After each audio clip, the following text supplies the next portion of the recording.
Oh, amazing. I mean, honestly, like when we came here, I thought the bottom bowl is 10,000.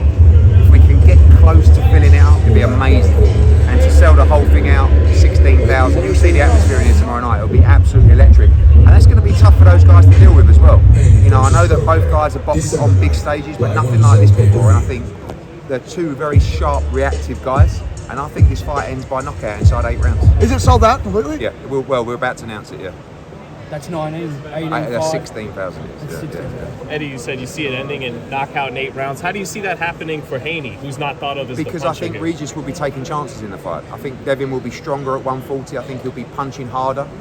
And I do think the way that he fights and the way that Regis will be aggressive, if Regis is aggressive, and I think he has to be in the fight, you know, I think Devin can hurt Regis Prograis, but I also know that Regis can hurt Devin Haney. You've seen him hurt at 135, but sometimes you don't know if that extra weight's going to actually give him a little bit more comfort in his chin and his robustness.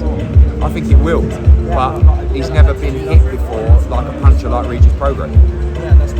But he's got hit him, but we've seen in previous fights, Devin does get hit. And I just think the occasion, you saw it up there, I've never seen Regis like that before. And I've never really seen Devin like that before. So I think tomorrow night, when they make their ring walks, I just feel like it's going to be one of those sharp, reactive fights where, you know, someone's going to be sharp enough to hurt someone, and it could be early. So Eddie, we're going to have a classic tomorrow. I think so. I mean, look, I can only give you the build-up and hope that the fight delivers, but I don't see how it doesn't deliver. Eddie, Regis seemed pretty fired up coming off the stage. What do you think he's at mentally?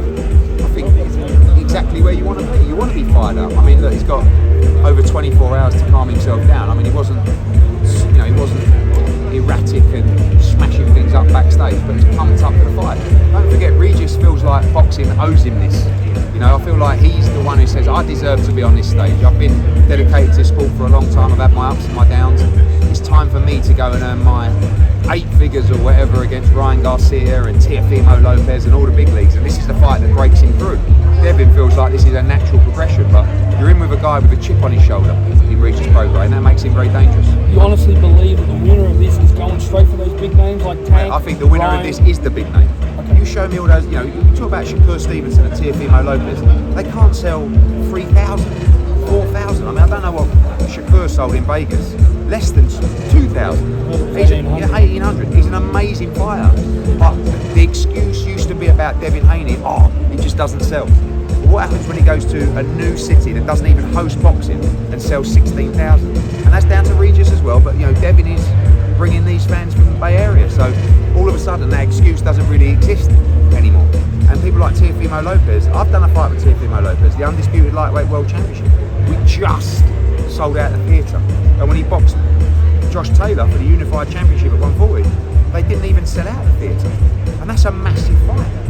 So, you know, people have got to get realistic with the draw that they are.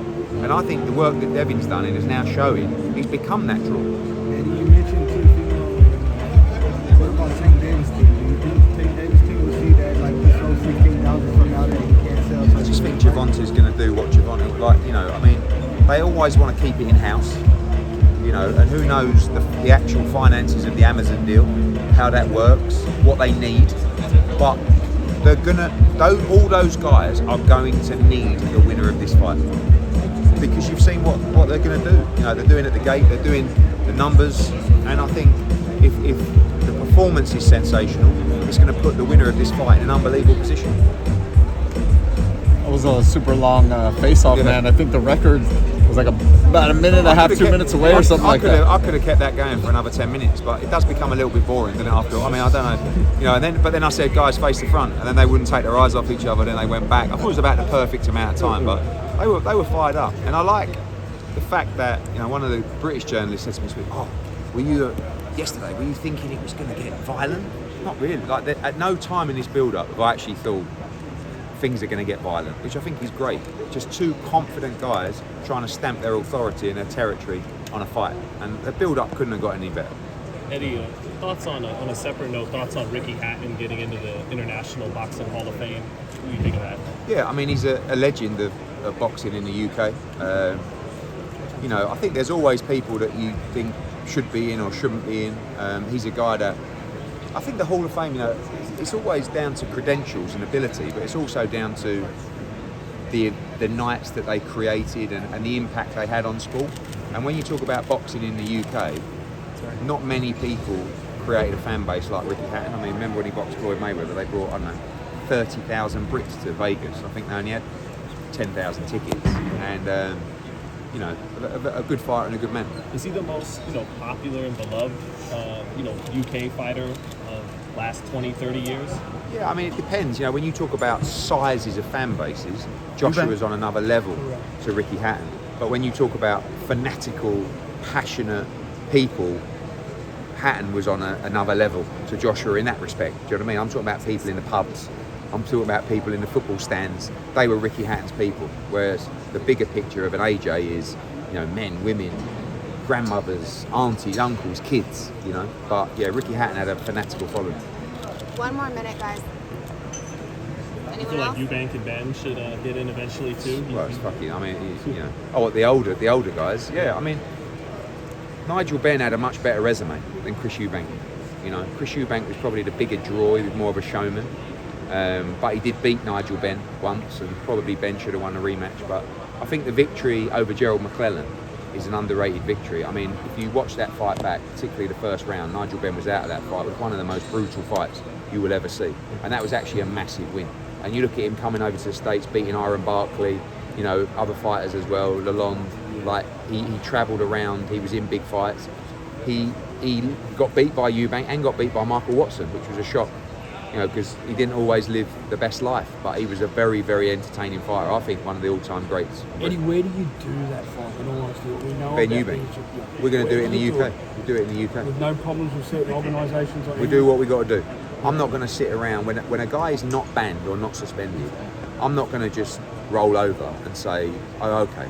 We've got to stand up for what we believe is right for this kid's career. He hasn't boxed in the UK for what will be coming up for 2 years.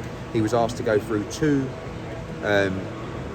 situations. One with the WBC hearing, he was cleared and reinstated in the rankings. He was asked to go through the UCAD hearing, who didn't even have jurisdiction over the tests, but he said, "I'll do it." He won the case and the suspension was lifted. Now the board want to appeal. I understand that, they've got the right to do it, but right now his suspension has been lifted and he's cleared to fight. Has he been fairly treated by his own I don't people? think so, but he's definitely made mistakes, and he's definitely not, I think out of ego and a bit of anger, he's definitely not played this perfectly. But he was asked to have a hearing. He won the hearing. He was found to be cleared and his suspension lifted. So what's the hold-up exactly? What's holding up? The board are appealing the decision. So we say, no problem. But they're saying, no, we're not going to license you to fight because it's not in the best interest of the sport. Legally, that's incorrect. If you are not suspended, there is no reason to not let that. If Conor Benn was to lose the appeal, which he's not going to, then I understand. But right now he's cleared to box. That's why no one could stop him boxing in Orlando. Not even the British Boxing Board of Control. They were asked, is he suspended? Because Florida wouldn't let him fight if he was suspended. And the board said, no, he's not suspended. And Florida said, oh great, he's cleared to box. The British Boxing Board of Control should be doing the same. We need mega fights in Britain, and we're not prepared to stand by and watch a kid being mistreated who won a case and is not suspended, a restraint of trade, and not let him fight. So the deal's got to still be done. But I am all systems go for Conor Benn to get the opportunity to fight Chris Eubank. February the 3rd, Spurs in front of 70,000. A monster fight for British Does boxing. the difference in weight concern you at all? Or A little bit, but Conor Benn is a Rottweiler. And he should be really at 154, but up at 160, it's a big task. He needs to win that fight inside 6 rounds. He can take Junior's head off, but he's in with a big middleweight as well. It's a brilliant fight. Thanks, guys. Bye, guys. Thanks, Eddie. Thank you guys.